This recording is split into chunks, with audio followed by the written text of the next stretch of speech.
Assalamualaikum warahmatullahi wabarakatuh. Pada kesempatan kali ini, saya dan teman saya akan mempresentasikan serta menjelaskan materi tentang pengangguran dan inflasi. Sebelum itu, perkenalkan, nama saya Leni, saya dari Universitas Pamulang, kelas 03 SMJP 007, dengan nomor induk mahasiswa 20 10 10 50 1220, dan teman saya. Nama saya Siti Salma dengan nomor induk mahasiswa 20 10 10 50 11 72. Untuk materi pertama, yaitu tentang pengangguran, akan dijelaskan oleh saya sendiri. Dimulai dari pengertian pengangguran. Pengangguran adalah orang yang masuk dalam kategori angkatan kerja yang sedang mencari pekerjaan dan belum mendapatkannya. Biasanya, orang yang masuk ke dalam kategori tersebut adalah penduduk yang berusia 15-59 tahun. Ada pula dalam beberapa negara lain memakai kategori 15-64 tahun. Jumlah angkatan kerja atau tenaga kerja tidak dapat disamakan dengan jumlah penduduk, karena sebagian dari penduduk tidak digolongkan sebagai angkatan kerja, karena terlalu tua atau terlalu muda untuk dapat bekerja secara efektif. Tetapi, tidak semua penduduk yang berada dalam lingkup usia 15-59 tahun dapat digolongkan sebagai angkatan kerja.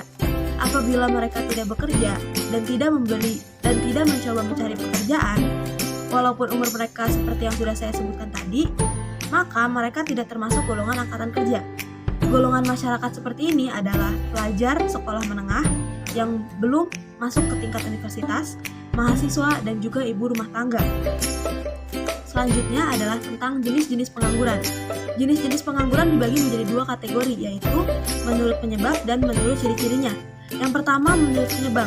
Menurut penyebab terdiri dari ada pengangguran friksional atau pengangguran normal. Pengangguran friksional adalah mereka yang berhenti dari tempat kerja lama dan mencari pekerjaan lain. Maksud mereka berhenti dari pekerjaan lama adalah untuk mencari pekerjaan yang lebih baik, memperoleh pendapatan yang lebih baik, dan memperoleh jaminan sosial atau fasilitas yang lebih baik juga. Lalu yang kedua ada pengangguran struktural. Kondisi ini disebabkan oleh adanya perubahan struktural perekonomian yang memerlukan keterampilan-keterampilan baru. Hal tersebut dapat mengakibatkan pencari kerja tidak dapat memenuhi persyaratan yang ditentukan oleh pembuka lapangan pekerjaan. Selanjutnya yang ketiga ada pengangguran teknologi.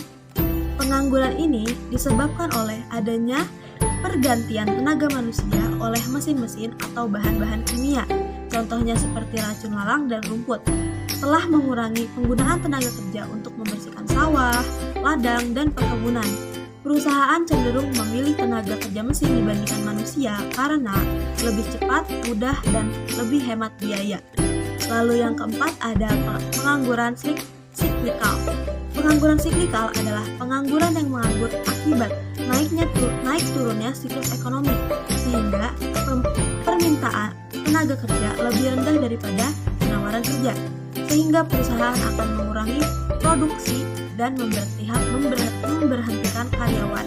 Selanjutnya yang kedua adalah jenis-jenis pengangguran berdasarkan ciri-cirinya. Yang pertama ada pengangguran terbuka. Pengangguran terbuka adalah pengangguran yang benar-benar terlihat menganggurnya dan tidak memiliki pekerjaan sama sekali. Lalu yang kedua adalah pengangguran tersembunyi. Dalam suatu kegiatan ekonomi, jumlah tenaga kerja berlebihan, maka berada dalam suatu keadaan di mana sebagian tenaga kerja harus dipindahkan ke sektor lain, tetapi produksi dalam kegiatan itu tidak berkurang. Maka dalam kegiatan itu telah berlaku suatu jenis pengangguran yang dinamakan pengangguran tersembunyi. Lalu yang ketiga ada pengangguran musiman. Pengangguran musiman biasanya terjadi pada masa-masa tertentu dalam 1 tahun. Biasanya pengangguran ini berlaku pada masa-masa di mana kegiatan bercocok tanam sedang menurun kesibukannya, di mana di masa ini para petani tidak melakukan pekerjaan sama sekali, berarti mereka dalam keadaan sedang menganggur untuk sementara. Lalu yang keempat ada setengah pengangguran. Pengangguran ini terdiri atas pengangguran sukarela dan pengangguran dukalara. Pengangguran sukarela adalah pengangguran yang menganggur untuk sementara waktu karena ingin mencari pekerjaan yang lebih baik. Sedangkan pengangguran dukalara adalah pengangguran yang menganggur karena sudah berusaha mencari pekerjaan namun belum berhasil mendapatkan pekerjaan tersebut. Selanjutnya adalah beberapa hal yang menyebabkan pengangguran.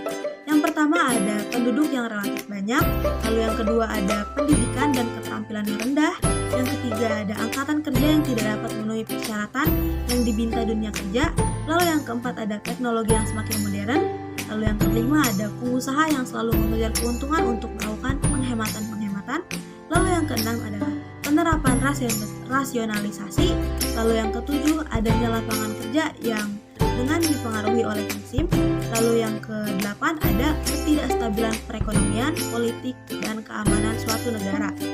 Lalu selanjutnya ada akibat-akibat buruk yang ditimbulkan oleh pengangguran. Di antaranya yang pertama ada meningkatnya tindakan kriminal, lalu yang kedua ada tingkat kesehatan menurun, lalu terjadinya kekacauan sosial dan politik, contohnya seperti demonstrasi dan perebutan kekuasaan, lalu yang keempat ada perselisihan dalam keluarga.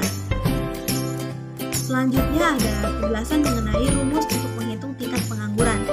Perbandingan di antara angkatan kerja yang menganggur dengan angkatan kerja yang menganggur dengan angkatan kerja keseluruhan disebut tingkat pengangguran.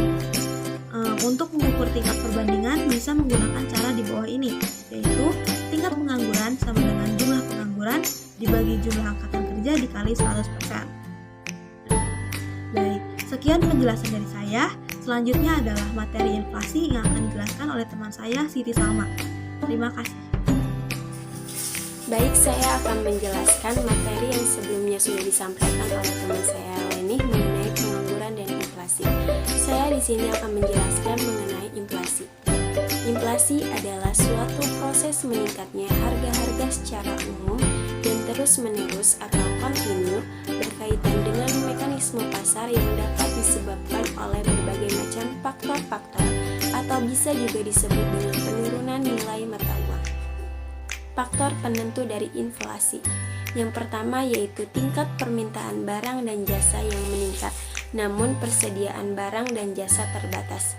Yang kedua, kenaikan harga bahan dan biaya produksi. Yang ketiga, tuntutan kenaikan upah dari pekerja. Yang keempat, kenaikan harga barang impor. Yang kelima, penambahan penawaran uang dengan cara mencetak uang baru. Yang keenam, kekacauan politik dan ekonomi seperti yang pernah terjadi di Indonesia sebelumnya pada tahun 1998, akibatnya tingkat inflasi mencapai 70%. Yang ketujuh, uang yang beredar terlalu banyak. Ini adalah macam-macam inflasi. Yang pertama yaitu ringan, kurang dari 10% per tahun. Yang kedua, sedang antara 10-30% per tahun. Yang ketiga, berat, 30-100% per tahun. Yang keempat, liar atau hiperinflasi, kenaikan harga barang lebih dari 100% per tahun. Yang kelima, inflasi permintaan atau demand-pull inflation. Yang keenam, inflasi penawaran atau cost-push inflation.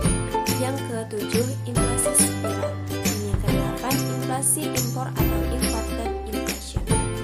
Nah, ini adalah beberapa cara mengukur inflasi. Yang pertama, indeks harga konsumen, yaitu indeks yang mengukur harga rata-rata dari barang tertentu yang dibeli oleh konsumen.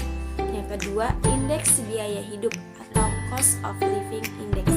Yang ketiga, indeks harga produsen, yaitu indeks yang mengukur harga rata-rata nilai dari barang yang dibutuhkan produsen untuk melakukan proses produksi.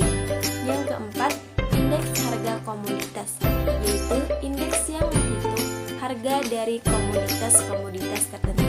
Yang kelima, indeks harga barang modal. Dan yang terakhir, deflator PDB, menunjukkan besarnya perubahan harga dari semua barang baru, barang produksi lokal, barang jadi dan jasa. Terdapat suatu trade-off antara tingkat inflasi dan tingkat pengangguran, yaitu bila tingkat pengangguran tinggi, laju inflasi akan rendah. Sedangkan bila tingkat pengangguran rendah, maka laju inflasi akan tinggi. Keadaan ini dikemukakan oleh A.W. Phillips, yaitu pada tahun 1958 yang mulainya melukiskan hubungan antara tingkat perubahan upah dengan tingkat perubahan kesempatan kerja. Nah, ini adalah ciri-ciri dari kurva Phillips. Yang pertama, mempunyai lereng yang negatif. positif sehingga kurva ini turun dari kiri atas ke kanan bawah. Yang kedua, kurva Phillips mempunyai intrensif pada sumbu horizontal pada tingkat pengangguran normal, di mana pada satu itu tingkat inflasi sama dengan 0. Yang ketiga, kurva ini menunjukkan tangkapan tingkat pengangguran terhadap perubahan tingkat inflasi. Ini ditunjukkan oleh besar kecilnya lereng kurva Phillips tersebut. Inflasi sendiri tentu mempunyai dampaknya, baik itu dampak yang bersifat negatif atau positif. Nah, ini adalah dampak negatif dari inflasi. Yang pertama, bertambahnya jumlah pengangguran dan memperlambat pembangunan. Yang kedua, menurunkan pendapatan real dari orang yang berpenghasilan tetap. Yang ketiga, kekacauan sosial dan politik. Nah, ini adalah dampak positif dari inflasi. Apabila inflasi itu ringan, justru mempunyai pengaruh yang positif dalam artian dapat mendorong perekonomian lebih baik, yaitu meningkatkan pendapatan nasional dan membuat orang bergairah untuk bekerja, menabung, dan mengadakan investasi. Kebijakan pemerintah dibagi menjadi dua, yaitu kebijakan fiskal dan kebijakan moneter. Kebijakan fiskal dan moneter umumnya dianggap sebagai kebijakan untuk mengelola sisi permintaan akan barang dan jasa dalam suatu perekonomian.